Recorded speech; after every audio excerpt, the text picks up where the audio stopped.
আল্লাহ আমার রব, এই রবি আমার সব।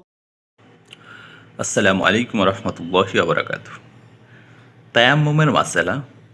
যদি কোনো ব্যক্তি জঙ্গল বা মরুভূমিতে সফর করে এবং পানির স্থান তার কাছ থেকে অজ্ঞাত থাকে, কিংবা পানির সংবাদ জিজ্ঞাসা করার মতো কোনো লোক না পায়, তাহলে এমতো অবস্থায় সে ব্যক্তি তায়াম্মুম করে নামাজ আদায় করতে পারবে। আর যদি কোনো বিশ্বস্ত লোক পাওয়া যায় এবং সে 1 মাইলের ভিতরে পানি থাকার সংবাদ দেয়, কিংবা কোনো আলামতের মাধ্যমে সে নিজেই বুঝতে পারে 1 মাইলের ভিতরে পানি রয়েছে, তাহলে পানি খোঁজ করা ব্যতীত তায়াম্মুম করা জায়েজ হবে না। তবে পানি খোঁজ করতে গেলে ও নিজের সাথীদের কষ্ট হওয়ার আশঙ্কা থাকলে পানি খোঁজ করা ব্যতীতই তায়াম্মুম করা জায়েজ হবে। কিন্তু যদি 1 মাইলের মধ্যে পানি থাকার দৃঢ় বিশ্বাস হয়, তাহলে ওযুর জন্য পানির ব্যবস্থা করা ওয়াজিব হবে।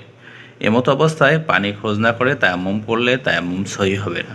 উল্লেখ্য, শরীয়তের বিধান অনুসারে 9 ফালঙে 1 মাইল হয়।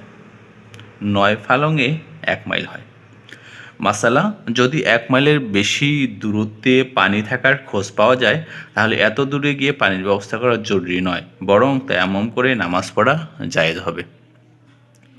মাসালা হচ্ছে, যদি কোনো ব্যক্তি আবাসিক এলাকা থেকে 1 মাইল দূরে থাকে এবং 1 মাইলের ভিতরে কোনো পানি না পায়, তাহলে তার জন্য তায়াম্মুম জায়েজ হবে।